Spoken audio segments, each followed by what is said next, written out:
हूँ। और ये खूबसूरत सा गांव है मलकोटी, वहां मेरा मायका है। और स्वागत करती हूँ मैं आप सभी का। सभी नए लोग होंगे यहाँ पर बहुत सारे, बहुत बहुत स्वागत है आप सभी का। सभी वाइटल पिन अचीवर्स, सभी star pin achievers, royalty pin achievers, technical और एमरॉड में हमारी सुषमा बिष्ट बहन, बहुत बहुत स्वागत है आप सभी का। और साथियों, मैं भी सीख रही हूँ इस खूबसूरत से और चमत्कारिक सिस्टम को। जिन्होंने मुझे ये सिस्टम दिया वो आज किसी परिचय के मोहताज नहीं है। हम सबकी ग्रेट अपलाइन और हम सबके मार्गदर्शक और टाइगर टीम के मेंटोर आदरणीय आशीष वशिष्ठ भैया, जो कि मेरे भैया भी हैं। और बड़े भैया जी के द्वारा मुझे ये खूबसूरत सा सिस्टम मिला और आज यहाँ तक पहुंची हूँ, तो इसमें भैया जी का बहुत बड़ा रोल है।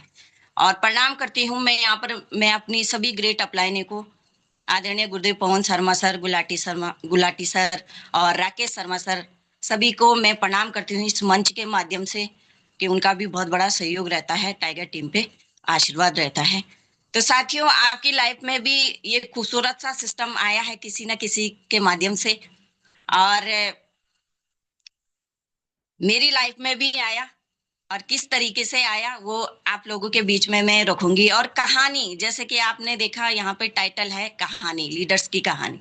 साथियों, कहानी जरूर है, लेकिन ये अनुभव है, ये आरसीएम बिजनेस का अनुभव है, जो कि यहाँ पर बहुत सारे लीडर्स अपने अनुभव रखते हैं और कुछ न कुछ सीखने को मिलता है हम सभी को। और फर्स्ट पार्ट में भैया का रहा, पिछला जो मंगलवार की कहानी थी वो आदरणीय भैया की थी। और ये सिस्टम जब हमारी लाइफ में आया, भैया जी की कॉल आती है कि तुम्हारी ज्वाइनिंग लग चुकी है आरसीएम सिस्टम में। कुछ समझ में नहीं आया क्या है कैसा है। एक काला सा बैग मैठानी जी घर लेके आते हैं, जिसमें 3 पैंट 3 शर्ट का कपड़ा था। और जैसे ही घर लाते हैं तो मैंने थोड़ा सा उस पे देखा था आरसीएम लिखा हुआ, और जैसे ही लाए उन्होंने बेड में रख दिया, छुपा दिया उसको। और भैया जी ने बता दिया था कि तुम्हारी ज्वाइनिंग लग चुकी है, क्योंकि वो समय ऐसा था, तब कोई डिजिटल नहीं था, कुछ पता नहीं चलता था नेटवर्किंग क्या है। मैंने पहली बार सुना। आज तो बहुत सारे लोग रूबरू हैं, क्योंकि हजारों कंपनियां आती हैं ना। तो तब कुछ ऐसा सुनने को नहीं मिला था कि इस तरीके का भी कोई सिस्टम होगा, लेकिन विश्वास था कि आदरणीय बड़े भैया जी बोल रहे हैं तो कुछ ना कुछ अच्छा ही होगा। क्योंकि मैठानी जी डबल एमए बीएड 2005 के हैं और किसी अशासकीय विद्यालय में वो पढ़ाते थे। और लाइफ ऐसी जा रही थी, अपना पार्ट काम भी था उनका पंडिताई का। बहुत सारे लोग यहाँ पर उस प्रोफेशन से होंगे, लेकिन पहले से ही मैं एक ऐसी रही हूं कि अपना काम खुद करना, किसी के ऊपर डिपेंड नहीं रहना। और लाइफ ऐसे जा रही थी कि क्या करूं। कमी किसी भी चीज की नहीं थी, क्योंकि ससुर जी टीचर थे, हेडमास्टर थे, और मेरे पापा भी टीचर थे। दोनों घर ठीक ठाक था, कोई किसी भी चीज की कमी नहीं थी। लेकिन अंदर से ऐसी कुछ लगता था क्या लाइफ ऐसे चलेगी। 15 साल उन्होंने उस स्कूल में पढ़ाया, इस आस पे कि कुछ ना कुछ यहाँ से होगा। क्योंकि बहुत सारे लोग है ना, वेट करते हैं कि कुछ ना कुछ यहाँ से होगा, लेकिन किसी राजनीति के चलते कुछ नहीं हुआ। फिर उसके बाद हम देहरादून में आए, यहाँ शिफ्ट हुए, और मैंने प्राइवेट जॉब भी करी। यहाँ भी मैठानी जी ने स्कूल में पढ़ाया, और वहां भी कहते हैं ना कि 2-3 बार ऐसा हुआ कि जैसे सामने रखी हुई खाने की थाली किसी ने छीन ली, है ना। लेकिन इस सिस्टम के ऊपर विश्वास था कि यहाँ से हम कुछ बड़ा कर सकते हैं, लेकिन शुरू में नहीं था। क्योंकि तब फिजिकल प्रोग्राम होते थे, और वो भी 3-3 4-4 5-5 महीने बाद वहीं से हम जानकारी लेते थे। आज तो डिजिटल हो चुका है, हम यूट्यूब के माध्यम से देख सकते हैं, व्हाट्सएप, जूम, आप सब कुछ है। लेकिन तब इतना सारा नहीं था।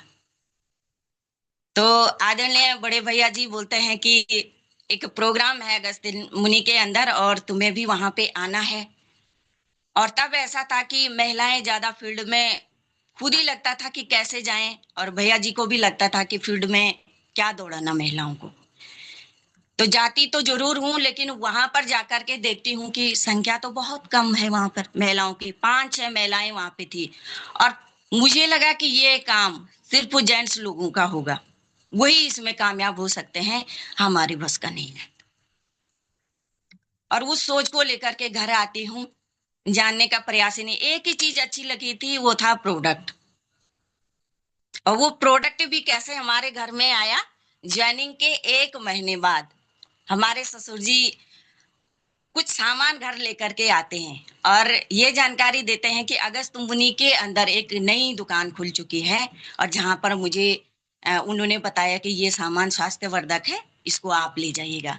और जैसे ही मैंने वो सामान देखा, आरसीएम आरसीएम साबुन पे लिखा हुआ है, आरसीएम चाय पत्ती पे आरसीएम, और भी प्रोडक्ट थे उस पे आरसीएम लिखा। मैंने कहा ऐसा ही तो मैंने उस बैग पे भी देखा था। जैसे ही मैं नीचे गई, एक दो मकान है हमारे, एक ऊपर है और नीचे, मैं गई, मैंने उस बैग को निकाला और उस पे देखा, इस पे भी आरसीएम लिखा है। और यहाँ तो मैं मैठानी जी को बोलती हूँ, क्या यही है क्या? बोले हाँ यही है। तो फिर ससुर जी को बताया जाता है कि इसमें तो हमारी ज्वाइनिंग भी लग चुकी है। तो ससुर जी का कहना सही था कि तुमने हमें क्यों नहीं मुझे क्यों नहीं बताया। फिर हम आईडी पे सामान लेते गए, तो वही मुझे अच्छा लगता था प्रोडक्ट, क्योंकि उससे स्वास्थ्य सही रह पा रहा था।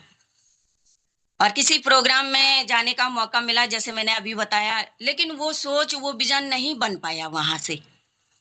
फिर उसके कुछ 3-4 महीने बाद एक और प्रोग्राम होता है जहां पर गेस्ट थी टेक्निकल अचीवर बेबी अस्चन, और उनको सुना। और बहुत सारी बहनें हमारी जानती हैं, देहरादून के प्रोग्राम में वो आते हैं कभी कभार, तो उनको मैंने सुना। और उनका कहना यही था कि मेरे हस्बैंड इतने बड़े पोस्ट पे हैं और मैं 12वीं पास हूँ, और मेरे पास आज भी 50,000 का मेकअप का सामान रहता है।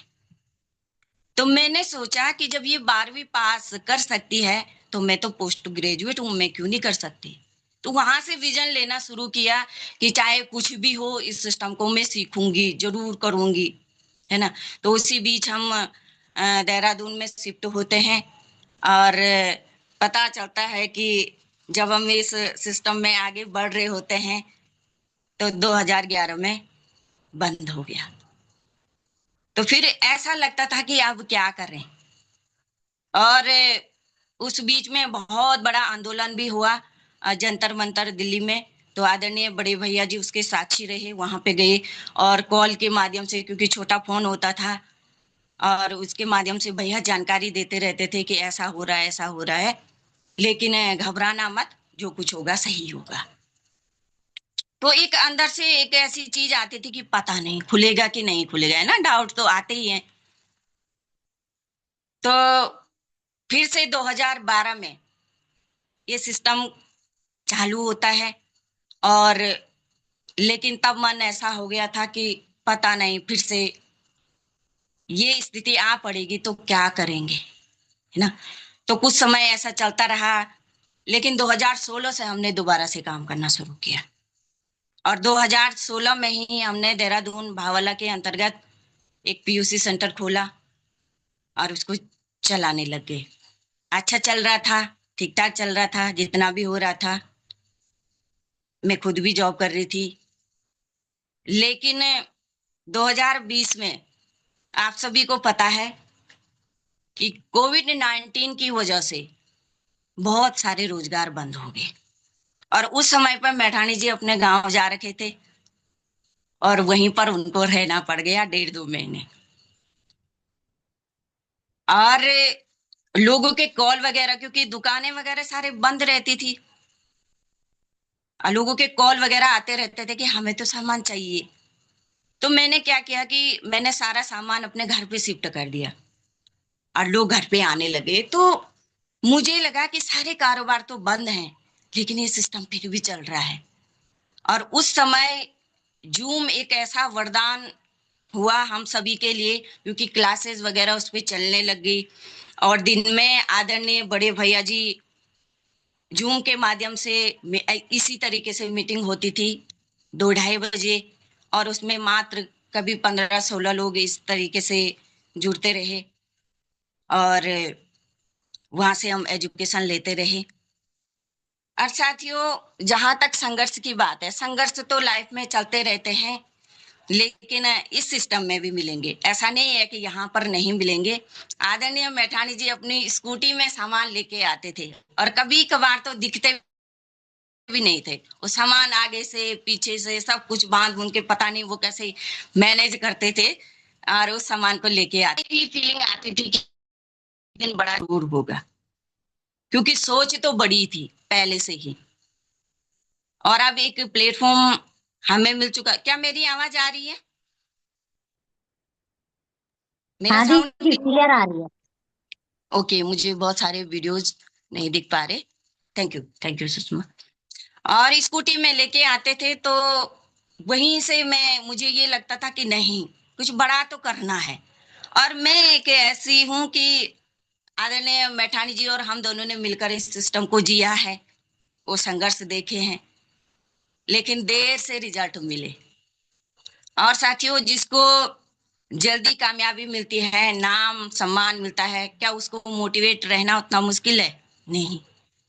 लेकिन जिसको बहुत देर में मिलता है, तो उसकी क्या हालत होगी, आप खुद सोचिएगा। लेकिन फिर भी हार नहीं मानी, गिव अप नहीं किया कभी भी।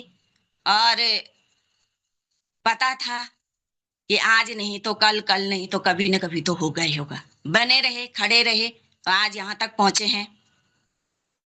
और उसके बाद बहुत अच्छे अच्छे लीडर इस सिस्टम में आए, अच्छी पर्सनैलिटियों से मुलाकात हुई, तो आज टाइगर टीम इतनी बड़ी हो गई है।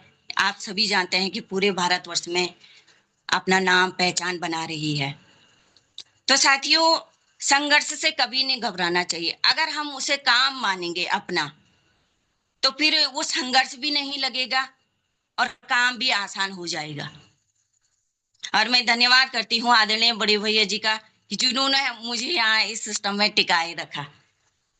क्यों? क्योंकि कभी कभार होता ही है जब काम बढ़ता नहीं है, क्योंकि एक लेग तो इतनी बड़ी हो गई कि सभी जानते हैं, आप 2 लेग पे काम करना होता है। एक लेग तो इतनी बड़ी हो गई थी लेकिन दूसरी लेग चल ही नहीं पा रही थी, है ना। तो आदरणीय बड़े भैया जी ने सोच इतनी बड़ी कर रखी थी कि नहीं, करना ही करना है ना। तो आज इस मुकाम तक पहुंचे, तो मैं भैया का धन्यवाद करती हूँ कि उन्होंने इस सिस्टम में टिकाए रखा, इसीलिए आज यहाँ तक है। जैसे कि सुषमा बहन ने बोला ना, कोई बिगिनर में क्विट कर देता है, कोई रॉयल्टी में भी क्विट कर देता है ना, लेकिन वो चीज अपने अंदर होने ही नहीं दी बड़े भैया जी ने। तो यही कारण है कि आज यहाँ तक टिके रहे। और इस सिस्टम में कहते हैं कि पहले लोग तुम्हें नकारेंगे, फिर हंसेंगे, और फिर लड़ेंगे, और तब तक आप जीत जाएंगे। और सक्सेस का मतलब ये नहीं है कि कोई पिन अचीवमेंट होगी, क्योंकि हर पिन के बाद दूसरी पिन है। बिगनर के बाद स्टार्टर है, स्टार्टर के बाद ओपनर है ना। हर पिन के बाद दूसरी पिन है, लेकिन जीत किस पे होनी चाहिए? खुद पे, कि नेवर गिव अप, हम छोड़ेंगे नहीं। तो वही सोच आदरणीय बड़े भैया जी ने डेवलप की, और अभी तो बहुत आगे जाना है। ये कुछ खट्टे मीठे अनुभव थे जो आप लोगों के बीच में रखे, और आप लोगों से बहुत कुछ सीखने को मिलता है, बहुत कुछ। मैं धन्यवाद करती हूँ सभी का, कि जिनकी प्रेरणा मेरे जीवन में रही है, चाहे वो किसी वीडियोस के माध्यम से, किसी लीडर के माध्यम से, किसी अपलाइन के माध्यम से। धन्यवाद करती हूँ सभी का। और पूरी टाइगर टीम का धन्यवाद करती हूँ कि आप सभी का पूरा सहयोग रहा है हम हमारे ऊपर। और धन्यवाद करती हूँ आदरणीय बड़े भैया जी का, जो कि उन्होंने इस टाइगर नाम को इतना मजबूत किया है। क्या हार में, क्या जीत में, किंचित नहीं भयभीत में, कर्तव्य पथ पर जो भी मिला, यह भी सही वह भी सही, वरदान नहीं मांगूंगी, वो कुछ पर कभी हार नहीं मानूंगी। तो थैंक यू आप सभी का। और मैं धन्यवाद करती हूँ आदरणीय मैठानी जी का भी, जिन्होंने कि हर समय सहयोग किया, और आज यहाँ तक पहुंची हूँ कि दोनों मिलकर काम किया है। और देखो साथियों, परिवार का सहयोग भी बहुत बड़ी चीज होती है। और सहयोग ऐसा नहीं है कि कोई हस्बैंड ज्वाइनिंग लाए या वाइफ ज्वाइनिंग लाए, उनके साथ खड़ा रहना है कि आप बहुत अच्छा कर रहे हैं। अगर हस्बैंड सिस्टम में है तो वाइफ को कॉपरेट करना है, और अगर वाइफ इस सिस्टम में है तो हस्बैंड को कॉपरेट करना है। अगर ऐसा भी बोलेंगे ना कि बहुत अच्छा काम है, आप आगे बढ़िएगा, मैं आपके साथ हूं, बहुत होता है इतना भी। तो थैंक यू आप सभी का, आपने मुझे सुना। और आगे मैं सुषमा बिष्ट बहन को हैंड ओवर करती हूँ माइक, क्योंकि मैठाणी जी भी आपके बीच में अनुभव रखेंगे। Thank you Sushma, thank you, over to you. Thank you दीदी, थैंक यू सो मच। और सच में बहुत शानदार आज दीदी की कहानी रही है। और दीदी सच में आप महिलाओं के लिए एक प्रेरणा स्रोत हैं। महिला सशक्तिकरण की एक मिसाल हो। आपने योगदान दिया है महिलाओं को आगे बढ़ाने के लिए। और साथियों, दीदी की कहानी से तो यही सीखने को मिला। देखो साथियों, जब हमारा काम बढ़ता है ना, तब तो हर एक व्यक्ति यहाँ टिकता है, क्योंकि तब उसके पास कुछ ना कुछ माल पानी आता रहता है। लेकिन जब काम ना चले, वि- विभिन्न परिस्थितियों में भी, डिफरेंट सिचुएशन में भी, विषम परिस्थितियों में भी, जब कोई लीडर टिका रहता है ना, वही एक सच्चा लीडर है। तो बहुत शानदार दीदी की कहानी रही है। और बहुत सारे उतार चढ़ाव आए होंगे, अब तो याद भी नहीं होंगे, क्योंकि जो दुख होता है ना, जो परिस्थितियां होती हैं, खुशी आने के बाद वो याद ही नहीं रहती है। आज तो दीदी सब वो बता रही है जो सोच सोच के बोल रही होगी क्या क्या हुआ होगा। अगर उन सारी घटनाओं को बताया जाए जो इतने लंबे टाइम से सहे हैं, तो साथियों 20 मिनट में पूरा नहीं होता है, उसके लिए तो 20 घंटे लगेंगे। तो बहुत कुछ यहाँ पे दीदी से सीखने को मिलता है। दीदी का हमेशा एक कोऑपरेटिव नेचर रहा है। दीदी ने हमेशा डे वन से दीदी का साथ रहा है, जब भी टूरों में गए इधर उधर। देखो, इस सिस्टम में टिके रहेंगे ना, बहुत बड़ा काम करेंगे। ये दीदी से आज सीखा है, दीदी की कहानी से सीखा है। हर एक कहानी से हम कुछ ना कुछ सीखते हैं। कई लोग आए होंगे, कई लोगों ने छोड़ा होगा, लेकिन आज पर्ल बनी है ना, क्योंकि दीदी टिकी रही। छोड़ के चली जाती तो दीदी भी भगोड़ी कहलाती। तो साथियों, ये है सीखने के लिए। हम टिके रहेंगे ना, हम डेफिनेटली आगे बढ़ेंगे। टिकना बहुत जरूरी है, लेकिन उस टिकने के लिए वो संकल्प होना बहुत जरूरी है, जो दीदी के पास था। तो रियली प्राउड ऑफ दीदी। हमें गर्व है कि आप हमारी टाइगर टीम की शेरनी हो। बहुत शानदार कहानी रही दीदी आज आपकी। Thank you so much. Next, आज दोनों कपल इस बिजनेस को कर रहे हैं, और टाइगर टीम के पहले कपल बोला जाएगा दीदी और भैया को। टाइगर टीम के पहले कपल हैं जिन्होंने कपल में ये बिजनेस किया है, तो हमेशा साथ रहे हैं। और पहली ऐसी जोड़ी जिनका मैंने कभी ऐसे नहीं सुना है कि दोनों हस्बैंड वाइफ के बीच में सिस्टम को लेकर या कभी मन मुटाव हो रहा होगा, क्योंकि बहुत क्लोजली भैया के साथ भी रहे हैं। दोनों का इतना अच्छा आपसी मतलब देखा मैंने, बहुत अच्छी ट्यूनिंग है। तो आगे भैया से भी हम जरूर जानना चाहेंगे कि कैसे उनका सफर रहा है। हमारी हम सबकी ग्रेट अपलाइन में भी आते हैं आदरणीय बीबी मैठानी भैया। मोस्ट वेलकम भैया, बहुत बहुत स्वागत है आपका। थैंक यू सुषमा बहन, बहुत बहुत बधाई आपको शानदार होस्टिंग के लिए। और मेरी आवाज़ आ रही है? जी भैया। ओके। तो वेलकम ऑल टाइगर्स, आप सभी का इस शानदार मंच पे, अद्भुत मंच पे स्वागत करना चाहूँगा। और अभी आपने मीनाक्षी कहानी सुनी, इसके बारे में आपने काफ़ी कुछ अनुभव प्राप्त किया होगा। साथियों, कहानी उन्हीं की बनती है जो कहानी बनाने के लिए सबसे पहले खुद को तैयार करते हैं। तो क्या आप लोग तैयार हैं? आपकी भी ऐसी कहानी बने आने वाले भविष्य में, आने वाले फ्यूचर में, कि यस, हमें भी इस मंच के माध्यम से अपनी कहानी कहने का मौका। और लोग कहानी साथियों किसकी सुनते हैं? जो इस अभियान में या डायरेक्शन अभियान में कुछ कर गुजर जाते हैं और एक टीम में वो सिस्टम तैयार कर पाते हैं, जहाँ से हमारी कहानी या आप लोगों की कहानी बनना शुरू होती है। नाम की कड़ी में मेरा नाम टाइगर बीबी मैठाणी है, और मेरा घर मुन्ना दिवल रुद्रप्रयाग में है। और हम लोग वर्तमान में देहरादून भावला रहते हैं। और ये अभियान की शुरुआत, जैसे मीनाक्षी ने बोला, कि बस जी के माध्यम से हुई है। क्योंकि मैं जिस संस्था में पढ़ा रहा था, वहाँ का हमारा जो अशासकीय विद्यालय था डंगवाल गांव, और वहाँ से इस काम की शुरुआत की मैंने। लेकिन उससे पहले बसु जी ने अपनी आईडी लगा ली थी और बसु जी को सिस्टम समझ आ गया था। तो सर की कहानी से आपने सुना होगा कि कैसे कैसे सर ने इसकी शुरुआत की। हमारे जो प्लान थे अनके भट्ट जी, जी एस रावत जी, अब मुझे भी सर के साथ वहां पे जाने का मौका मिला। लेकिन उससे पहले जब मैं देहरादून आता हूँ, लाडपुर में सर का कमरा था और वहाँ पे पहले से होता नहीं कि जब हम किसी नए व्यक्ति को अपने प्लान से मिलाते हैं तो हम क्या करते हैं, वहाँ पे प्री प्लान करते हैं कि इस व्यक्ति को अगर आरएसएम के बारे में जानकारी देनी है तो वहाँ पे हम खुद नहीं दे पाते हैं। हम क्या करते हैं, अपने प्लान के माध्यम से उस प्लान को दिखाते हैं। तो सर का कमरा लाडपुर में था और मुझे भी देहरादून आना था और मैंने कहा कि यार रिजॉल्व के क्या रहना है, जब मेरे पास ड्यूटी जी है तो फिर कमरे पे चलते हैं, वो भी अकेले हैं। तो कमरे पे पहुंचता हूँ और वहाँ पे तीन चार लोग सर के जो प्लान में थे वो आए और बातचीत करना शुरू किया। और वहाँ पे एक प्लानिंग बनाई गई कि इनको सिस्टम के बारे में कैसे बताया जाए, क्योंकि हर व्यक्ति चाहता है कि अगर ये व्यक्ति समझ गया तो हम चाहते हैं ना, हमारा अगर डिस्ट्रीब्यूटर या हमारा जो नया प्रोस्पेक्ट अगर इस काम को समझ गया तो यानी क्या है कि इसके सिस्टम समझ आ जाएगा और ये व्यक्ति काम करना शुरू करेगा। तो मेरे को साथ ही वहाँ पे घेरा गया, बहुत सारे सवाल जवाब किए गए। फिर मैं शुरू में प्लान तो नहीं समझ पाया, क्योंकि शिक्षक था तो शिक्षक क्या होता है कि सोचता है कि मैं सिखाने वाला और तुम मुझे सिखाने वाले, यानी मैं टीच कर रहा हूँ और तुम मुझे टीच कर रहे हो। तो लगा कि फिर धीरे धीरे बस इस तरह से बात हुई। सर ने के पास कंप्यूटर था, सर एनिमेशन का कोर्स कर रहे थे। तो सर ने कंप्यूटर कुछ ही वीडियो दिखाई मेरे को, डायरेक्ट सेलिंग के बारे में, आरसीएम का मेगा फंक्शन दिखाया और 6 एनिवर्सरी दिखाई, रेवाड़ी का प्रोग्राम दिखाया मेरे को।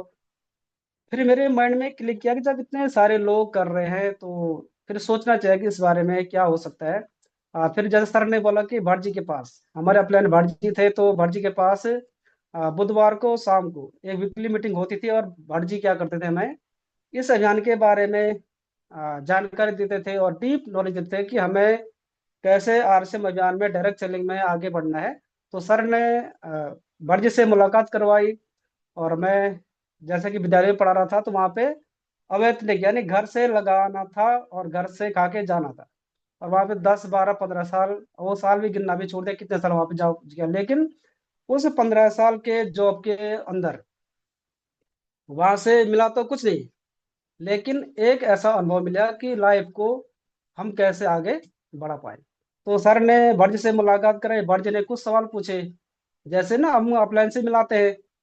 फिर अपने हमारी काउंसलिंग करती है, मैठाणी सपने क्या है। बोला कि आप क्या कर रहे हो, मैंने कहा सर विद्यालय में पढ़ रहा हूँ और घर का खाता हूँ और घर से खा के जाता हूँ, नहीं घर से फिर लगाता भी विद्यालय में लगा। असास के विद्यालय में क्या होता है साथियों, शुरू में लगाना पड़ता है, जैसे उसका वित्त हो गया, उसकी मान्यता हो गई। जो 8वीं तक तो वित्तीय व्यवस्था थी, लेकिन हमने 9 10 शुरू किया था। तो मेरे साथ और भी वहाँ पे साथी थे जिन्होंने आरसीएम में काम करना फिर शुरू किया। ऐसे करते करते सर ने कुछ सपने पूछे, मैंने कहा सर सपने के बारे में तो कुछ पता नहीं है। तो बोला कि अगर आप इस अभियान में टिक गए और समझ गए तो यहाँ से बहुत बड़ा चमत्कार होने वाला है। फिर सर के साथ बातचीत की लगातार। फिर देहरादून में प्रोग्राम होते थे प्रेस क्लब में, वहाँ पे प्रोग्राम में गया, 2 4 लोगों से मुलाकात की, फिर धीरे धीरे धीरे सिस्टम को समझना शुरू किया। फिर बसी जी ने अपने आप कुछ नहीं बोला, बोला कि अगर मेरा प्लान, जो वहाँ पे खनाई जी थे और भी लोग थे, उन्होंने मेरे को प्लान दिखाया, वीडियो दिखाया, धीरे धीरे धीरे धीरे सिस्टम को समझा। फिर साथियों मैंने क्या किया, बोलते हैं ना कि अगर सिस्टम को फॉलो करेंगे तो धीरे धीरे आगे बढ़ेंगे। तो मैंने बस जी ने मेरे को बहुत सारे प्रोग्राम दिखा दिए, ऊपर प्रोग्राम दिखाए। उन प्रोग्राम में जा करके मैंने देखा जब ये व्यक्ति कर रहा है, जब ये व्यक्ति कर रहा है तो अभी हम तो कुछ मिल नहीं रहा है। जहाँ हम पढ़ा रहे थे जिस संस्था में, वहां से कुछ नहीं मिल रहा, लेकिन अगर यहाँ पे बोल रहे हैं कि पैसा आता है, तो धीरे धीरे काम करना शुरू किया। देहरादून में प्रोग्राम अटेंड किए, प्रोग्राम अटेंड करने से मोटिवेशन मिला। फिर बसी जी ने मेरे को बहुत सारी सीढ़ियाँ सुनवाई, जैसे कि आदरणीय सुरेंद्र बस जी की सीढ़ी है 45 साल या 5 साल। कितने साथियों ने सुना है, अगर आप चैट बॉक्स में देख सकते हैं आप, कि 45 साल काम करना है या 5 साल काम करना है। तो मैंने वो सीडी सुनी। फिर बोलते हैं लिस्ट बनाओ। अब मैंने जिस विद्यालय में पढ़ा रहा था वहाँ पे उन लोगों का केवल लेटर का काम था। तो मैंने कहा यार इनका काम तो पूरे गांव गांव में है, क्यों ना ऐसे लोगों को इस अभियान के बारे में जानकारी दी जाए। तो उससे पहले हम ओके मठ में हमारा प्रोग्राम था, आरएसएम का सेमिनार था, फर्स्ट पार्ट की बात कर रहा हूँ। और प्रोग्राम के साथ साथ मेरे साथ मेरा छोटा भाई था, चाचा का लड़का था, उसने भी इस काम को शुरू में करना शुरू किया। और हमने एक व्यक्ति को रास्ते में बैठा, बातचीत हम कर ही रहे थे, यानी कि जब हम प्रोग्राम देखते हैं और हमारा मोटिवेशन क्या होता है, हाई होता है। तो हमने दोनों बात कर रहे थे, हम लाखों की बात कर रहे थे, करोड़ों की बात कर रहे थे। अगर हम इस अभियान में लोगों को जोड़ते हैं या सिस्टम को जानकारी देते हैं तो आप यहाँ से बहुत कुछ कमा सकते हैं। एक व्यक्ति हमारे कहने से रुक गया, हमारी बात से वो क्या बोला, यार कि अगर ऐसा है तो मेरे को बताओ। तो हमने उनको पत्थर पे बिठाया, वहाँ पे प्लान दिया। और फिर धीरे धीरे मैं विद्यालय में, फिर कल सुबह विद्यालय में जाता हूँ और एक बच्चे को बोलता हूँ कि यार उनको बोलो कि मैठणी आपको याद कर रहे थे। तो उन्होंने मेरे को 1500 बच्चे के पास भिजवाए। और वहीं से विद्यालय से मैं कहाँ गया, हमारा गजनी डिस्ट्रिक्ट कॉलेज में सेंटर था आरसीएम का, वहाँ गया और वहाँ से किट लेके आए। तो यानी कि हमारा जो सफर है ऐसे धीरे धीरे आगे बढ़ता गया, बढ़ते गया। और जब हम फर्स्ट पार्ट की बात करते हैं तो 2011 फरवरी के आसपास हमारा 1/15 का जो आज ईगल का पिन बोलते हैं, वहाँ पे हमारा बिजनेस था। और सर की यहाँ पे लीडरशिप अचीवर बने, यानी कि शुरुआत की, धीरे धीरे शुरुआत की। और उस समय कोई प्रोग्राम नहीं होते थे। बस जी ने इसको मीनाक्षी को बोला था कि यार मैठाणी जी को प्रोग्राम भेजना। और शुरू में कौन प्रोग्राम में जाता है, यानी हम क्या करते हैं कि डायरेक्ट बोलते भी हैं, लेकिन फोन उस समय हमारे घर में बीएसएनएल का नेटवर्क था तो टावर भी ज्यादा काम नहीं कर रहा था। फिर हम एक दिन देहरादून आए, फिर वहां से फिर लगातार जब से हमने इस अभियान को समझना शुरू किया तो मैंने अपनी लाइफ में कोई भी प्रोग्राम नहीं छोड़ा। चाहे वो देहरादून में है, गोचर में है, रुद्रप्रयाग में, अगस्त में, कहीं भी प्रोग्राम होते थे फर्स्ट पार्ट में, हम चारों पांचों लोग उस प्रोग्राम में जाते थे और वहां से सीखते थे, सिस्टम को समझते थे। और एक शानदार टीम का निर्माण शुरू किया। और 2011 में जैसे मीनाक्षी ने बताया कि सिस्टम बीच में ब्रेक हो गया। और फिर हमारे पास उस समय स्पीक एशिया जैसी और भी कंपनियां काम कर रही थी, लेकिन भट्ट जी ने क्या किया, मैं डायरेक्ट सेलिंग के बारे में बस जी ने 6 महीने रिसर्च किया कि डायरेक्ट सेलिंग कौन सी कंपनी चलेगी, कौन सा काम हमें करना चाहिए। तो इस तरह से हमने अपलाइन के माध्यम से, हमारे पास आज तक कोई भी दूसरा कंपनी का व्यक्ति अगर आता है तो हम उसको बताते भाई तेरे पास क्या है। तो बहुत सारे लोग समझ जाते हैं कि यार इनके साथ तो दाल गलने वाला नहीं है। तो ऐसे करते करते हमने फिर 2012 में हम देहरादून शिफ्ट हुए। इससे पहले हम त्रिपुरा में भी थे कुछ टाइम। तो जब देहरादून में शिफ्ट हुए तो फिर मीनाक्षी वहाँ जॉब, सर कोई जॉब कर रही थी, तो इनका वहाँ पे हीमोग्लोबिन टेस्ट किया गया 7 ग्राम। मैंने कहा, अरे तो बड़ी टेंशन वाली बात है, 7 ग्राम। उन्होंने बोला कि तुम यहाँ जॉब कैसे कर पा रहे हो। तो आरसीएम में उस समय न्यूट्रिचा वुमेन आ चुका था। और मैं लड़ते झगड़ते मैंने कहा यार एक बार चुकंदर भी लाया देहरादून से, मंडी से मंगाए थे।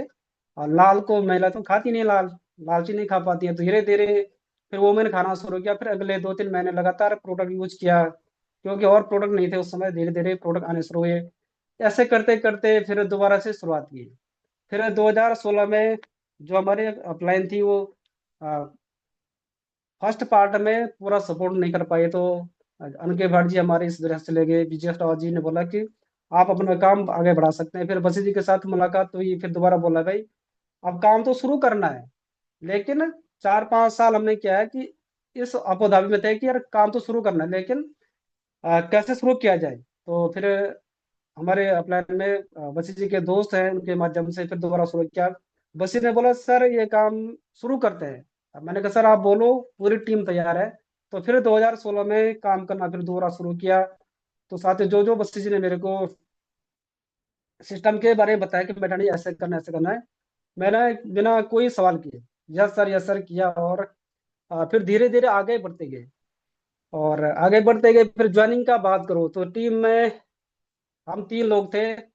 एक मोटिवेशन का काम करते थे, मेरे पास टेक्निकल का काम था और बसी के पास एजुकेशन का काम था।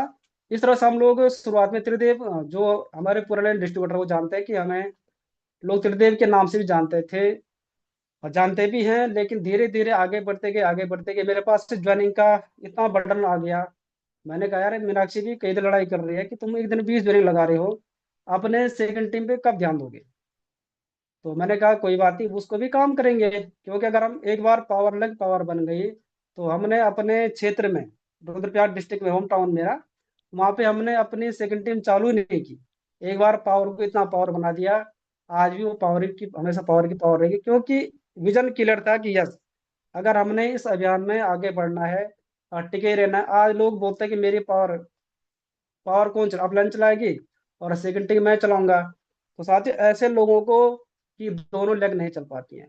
पंडित जी बोलते हैं कि अगर हमारा जो फोकस है 80-20 का फोकस है, यानी 80% पावर में काम और 20% अगर बीकर में काम करते हैं, तो फिर यहाँ से आगे बढ़ना शुरू किया और टीम में कुछ लोग आए, फिर उनको ज्वाइनिंग करना सिखाया। मैंने कहा ये तो बड़ी मुश्किल हो रही है। और मेरे पास अभी पूरा रिकॉर्ड है, अगर कोई रिकॉर्ड चाहिएगा मेरे पास रिकॉर्ड है कि हमने जिसका भी आईडी लगाई, पहले उसको लिखता था, उसका नाम, आधार नंबर, सारा फोन नंबर, मोबाइल नंबर, जो भी उसका अकाउंट नंबर सब लिखते थे। फिर उसको फोन करते, भाई आपकी आईडी आ रखी है, आप ओटीपी देना है। और कभी कभी क्या होता है कि गांव, हमारा पूरा उच्चबड़ घाटी में हमारा काम शुरू किया हमने वहाँ पे। तो गांव में क्या है कि पूरी आईडी लगा दी और ओटीपी के टाइम पे वहाँ पर टावर चला गया। तो इस तरह से संघर्ष करते करते फिर मैंने कहा यार, अब धीरे धीरे इस टीम में कुछ लोगों को जरिंग लगाना सिखाया, और ये उस काम से धीरे धीरे पूरा हल्के हुए। तो कारोबार बढ़ता गया और एक कारोबार बढ़ता गया, तो फिर धीरे फिर लॉकडाउन आता है। और लॉकडाउन से पहले हमारा जो प्रोग्राम था गुलाटी जी का, वहाँ पे 22 मार्च का प्रोग्राम था हमारा अगस्ती में, और मैं गांव में था और उस प्रोग्राम के लिए तैयारी कर रहा था। तो इस बीच लॉकडाउन लग गया, तो मेरे 1.5 महीने घर में रहा। लेकिन घर में रहने के बाद भी हमने टीम से, वसी जी ने कहा कि होमवर्क आपको प्रत्येक दिन 5 से 10 लोगों से बात करनी है। और पर डे लॉकडाउन में हमने होमवर्क किया, लोगों से संपर्क करना शुरू किया, और धीरे धीरे जूम ऐसा शानदार प्लेटफॉर्म हमारे पास आया, जिसके माध्यम से आज हम पूरे भारत में टाइगर टीम इतना बड़ा अचीवमेंट हासिल कर रही है। फिर 2020 में लॉकडाउन के बाद फिर अचीवमेंट आने शुरू हुई है। और आज मैं सौभाग्यशाली हूँ कि मेरी पिन से बड़ी पिनें मेरी टीम में हैं। और ये अच्छा संकेत है कि अगर आपके टीम में ऐसे शानदार पिलर हैं जिनको पूरा भारत आज सलाम कर रहा है, तो हम भी सौभाग्यशाली है कि हमारे इस अभियान में ऐसे शानदार लीडर हैं जो आज किसी परिचय के मोहताज नहीं। तो ये सारा श्रेय मैं बशीर को देना चाहता हूँ और प्यारी टाइगर टीम को देना चाहती हूँ, जिनके साथ मिल करके ये कार्य आगे बढ़ा। और जो साथियों टाइगर जो शब्द निकला है, तो हम पहले फिजिकल प्रोग्राम करते थे, हमारे नाइट प्रोग्राम होते थे हमारे चंद्रपुरी के पास में सालसू है, वहाँ पे हमारा एक प्रोग्राम हुआ था फर्स्ट पार्ट में। वहां से हमने पहली बार एक ट्रेनर को सुना, क्योंकि ट्रेनर उस समय यूट्यूब पे नहीं दिखते थे। उनकी कैसेटें होती थी, संतोष नायर, टाइगर संतोष नायर। वहां से हमने, यानी सीखने के लिए हमने कभी भी पीछे नहीं रहे। जब भी अपने ने बोला कि यहाँ पे जाना है, यहाँ पे एलडीबी प्रोग्राम है, और जब देहरादून में काम शुरू किया, तो हम केवल 2 लोग प्रोग्राम में जाते थे देहरादून में, क्योंकि पता था कि आने वाले भविष्य में क्या होने वाला है। आज साथियों टाइगर टीम 50% से 70-80% क्या है, आज हर प्रोग्राम में टाइगर टीम होती है। ये कब हुआ? जब हम अपलैन के सानिध्य में अपलैन के विजन से आगे बढ़े, और धीरे धीरे आगे बढ़ते ही नहीं गए, टीम को भी आगे बढ़ाते गए। तो साथियों जो भी लीडर्स अगर अपनी टीम को पहली प्राथमिकता देता है, फिर अपने को बाद में प्राथमिकता देता है। पंडित जी बोलते हैं कि यू आर 10%, यानी कि अगर हम सोचते हैं कि मेरा रोल 90% है, तो ये रोल हमारा 90% नहीं है, मेरा रोल यहाँ पे केवल 10% है। तो हमने इस तरह से आगे बढ़ते गए, और आज पूरी टाइगर टीम पूरे भारत में एक सेलिब्रिटी के रूप में, एक ब्रांड के रूप में जानी जा रही है। तो साथियों इस तरह से अगर हम आगे बढ़ते रहे, और जो लोग बोलते हैं कि मैंने ये किया, मैंने वो किया, तो साथियों वो अपने मुंह मियाँ मिठू बनने वाली बात हो जाती है। लेकिन ये हमारा संघर्ष था, ये हमारा काम था, ये हमारा विजन था कि किस तरह से हम इस अभियान में आगे बढ़े और लोगों को आगे बढ़ाते रहे। तो कहते हैं ना कि सही कोच का होना बहुत जरूरी है। अगर आप लाइफ में देखो, जिनका कोच जैसा रहा होगा, उनके साथ वैसी वैसी घटना घटी होंगी। यानी कौरवों का कोच कौन था? शकुनी मामा था। तो शकुनी मामा ने क्या किया, अपनी पूरी जो उनके संपर्क में थे, उनको अपनी भ्रमित बुद्धि से क्या किया, उनको कुलसित बुद्धि से क्या किया, उनको भ्रमित किया।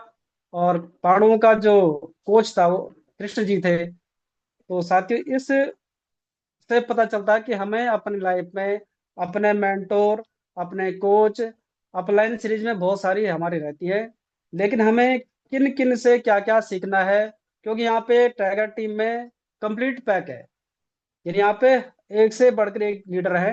तो यहाँ पे हमें इस बात का ध्यान रखना है कि हमें अपनी टीम को आगे बढ़ाना है। और जो हमारे मेंटोर हैं आदिल वशिष्ठ जी, जिनके सानिध्य में पूरी टाइगर टीम आज पूरे भारत में एक परचम लहरा रही है। तो हम सब लकी है, सौभाग्यशाली है कि हमारे साथ ऐसे मेंटोर हैं। और ज्यादा क्या बोलना चाहती हो, कहानी तो रहेगी और कहानी आगे बढ़ेगी, अभी तो शुरुआत की है। और थैंक यू सुशोभित बहन, आपको बुलाना चाहूंगा और फिर सर का मैसेज लेंगे। तो बहुत बहुत धन्यवाद आप सभी साथियों का, आपने मेरी कहानी सुनी। Again to host. Thank you भैया, थैंक यू सो मच। और आज मुझे भी बहुत सारी ऐसी अ, घटनाएं सुनने को मिली हैं आपकी कहानी से। तो हमें गर्व है भैया आप पे। और कहते हैं ना कि न संघर्ष न तकलीफ तो खाक मजा है जीने में। बड़े बड़े तूफान भी थम जाते हैं जब आग लगी हो सीने में। कुछ भी बड़ा काम करने के लिए सीने में आग का होना बहुत जरूरी होता है। और बहुत कुछ सीखने को मिला है भैया की कहानी से। और साथियों यही है कि डटे रहेंगे तो कामयाबी एक दिन निश्चित है। और इसका सबसे बड़ा क्रेडिट जाता है जो नींव का पत्थर बन के हमेशा साथ रहे हैं, आदरणीय आशीष वशिष्ठ भैया। देखो, इस सिस्टम में बड़ा काम करने के लिए एक सही मेंटोर का होना बहुत जरूरी है। हम कई बार भ्रमित होते हैं लेकिन हमें ही पता नहीं चलता है कि हम कब इस सिस्टम से आउट हो रहे हैं, कब इस सिस्टम से जाने वाले हैं, कब हम इस सिस्टम में भ्रमित हो रहे हैं, कब हमें इस चिढ़ आने लगी है। एक हमारी अपलाइन होती है जो उतनी बार हमें यहाँ पे रोकने का प्रयास करता है। तो सच में भैया, हम सच में सभी बहुत सौभाग्यशाली हैं कि हम आदरणीय आशीष वशिष्ठ भैया की गाइडलाइन में आगे बढ़ रहे हैं। और ये पहला सौभाग्य आपको जाता है क्योंकि आप जस्ट भैया के पहली ज्वाइनिंग आप ही हो। तो ये सबसे बड़ा सौभाग्य तो आपको मिलता है। तो साथियों, ये थी दीदी मीनाक्षी दीदी और मिठानी भैया भैया जी की कहानी। और बहुत कुछ आपने यहाँ से सीखने को लिया होगा। और बस यही ये नहीं कहूंगी साथियों कि आज आपके हिस्से कोई संघर्ष नहीं है। हर एक समय पर हर किसी के अपने अपने हिस्से के संघर्ष होते हैं। बस फर्क यह है कि कौन उन संघर्षों को घबरा कर भाग गया है। आज जो लोग यहाँ पे टिके हैं ना, वो भी संघर्ष कर रहे हैं। लेकिन आपकी संघर्ष की कहानी तब होगी जब आप बहुत बड़े अचीवर बनेंगे, जब आप सफल हो जाएंगे। वरना आपका संघर्ष दबा का दबा रह जाएगा। बस आप सिर्फ एक ही चीज कहलाएंगे कि आप भी आश्रम के भगोड़े हैं। तो साथियों, संघर्ष सबका होता है, लेकिन जो भाग जाता है उसका छिप जाता है, जो टिका रहता है उसका छप जाता है। अगर आप चाहते हैं कि आपकी कामयाबी छपे, आपका संघर्ष छपे कागजों में, लोगों के दिलों में, बड़ी बड़ी मीटिंगों में, तो आपको यहाँ टिकना पड़ेगा। तो ये हमने आज यहाँ इस कहानी से सीखी है। तो मैं आगे एक लास्ट मैसेज के लिए आशीर्वाद के रूप में हम सबके ग्रेट अपलाइन, ग्रेट गुरु आदरणीय आशीष वशिष्ठ भैया को इनवाइट करना चाहती हूँ। जिनकी एजुकेशन में हम सब आगे बढ़ रहे हैं। भैया की एजुकेशन का बहुत बड़ा रोल है, क्योंकि एक सही दिशा का होना बहुत जरूरी है। मैं तो कहती हूँ इस दुनिया में कोई ऐसा नहीं है जो काम नहीं कर रहा है, और ना ही कोई ऐसा है जो मेहनत नहीं कर रहा है। लेकिन हर एक व्यक्ति सफल नहीं है क्योंकि उनको एक गुरु नहीं मिला है, उनको एक सही दिशा देने वाला नहीं मिला है। और सफल साथियों सिर्फ पैसे से नहीं होता है इंसान, मन से भी सफल होता है, भावनाओं से भी सफल होता है, रिश्तों में भी सफल होता है। और हम सब सौभाग्यशाली हैं, हम टाइगर टीम का हिस्सा हैं जिसके मेंटोर आदरणीय आशीष वशिष्ठ भैया है। तो आप सभी की जोरदार तालियों से मैं रिस्पेक्टेड वशिष्ठ भैया को बुलाना चाहती हूँ। मोस्ट वेलकम भैया, बहुत बहुत स्वागत है आपका। एक आशीर्वाद वेलकम सर, आपको वेलकम। है लास्ट में। Most welcome. Thank you, thank you Sushma, बहुत बहुत धन्यवाद। मेरी आवाज आ रही जी भैया, आपकी आवाज क्लियर है। है? तो बहुत प्राउड है सुषमा तुम पे। और निश्चित तौर पे जो है टाइगर टीम की एक बेहतरीन लीडर के रूप में तुमने पूरे हिंदुस्तान में अपनी एक पहचान बनाई है। और जैसा कि आप सबको पता है कि जो मंगलवार की स्टोरी रहेगी किसी भी लीडर की, तो उसमें टेक्निकल अचीवर होस्ट करेंगे, है ना, वो व्यवस्था बनाई जाएगी। और आज की होस्ट सुषमा भी थी, तो बहुत बहुत धन्यवाद सुषमा, क्योंकि ये भी एक सहयोग होता है। ना मैं देखता हूँ बहुत सारे सीनियर लीडर्स भी, मतलब जैसे महिलाएं हैं तो कुछ ना कुछ बहाना करके टाल बराई कर देते हैं अपने काम को। और सुषमा की ये आदत रही है कि उसने कभी भी अपने काम को, जो काम उसको दिया गया हो, उसने कभी टाला नहीं। ना यही वो जो है कि वो आज एमराल्ड जैसे पिन पे है। तो थैंक यू, बहुत बहुत धन्यवाद सुषमा, प्राउड ऑफ यू। और दोस्तों, आज की जो कहानी है, कपल की कहानी है, एक जोड़ी की कहानी है, जिन्होंने आज टीम में बहुत संघर्ष किया है। और कई बार मैं ये मेरा भी एक लंबा तजुर्बा रहा है इस इंडस्ट्री का। कई बार मैं ये देखता हूँ कि, कई बार बोलता हूँ कि जो गलतियां हमने की हैं, और हमने पूरा भरसक प्रयास किया है, आदरणीय मैठाणी जी और मैंने पूरा भरसक प्रयास किया है कि वो गलतियां हमारी टीम ना करे, जिसकी वजह से हमारे रिजल्ट आने में थोड़ी देर हुई है। पर हमने अपनी टीम के लीडर्स को वो चीजें समझानी शुरू करी कि यहाँ मत माथा फोड़ो, यहाँ रिजल्ट नहीं मिलता, ऐसे करके माथा मत फोड़ो, ऐसे करके रिजल्ट नहीं मिलता। और कुछ लीडर्स ने जो है वो चीजें समझी और आज बहुत अच्छी पोजीशन पे हैं। लेकिन कुछ लीडर्स का मैं ये देखता हूँ कई बार इस चीज को मजाक बनाते हैं कि अपलाइन तो जो है हमसे छोटी पिन पे है ना। कुछ लोगों को लगता है कि यार हम तो है ना इतनी जल्दी एक अच्छे लेवल पे आ गए, लेकिन अपलाइन तो इतने साल से घिस रही है।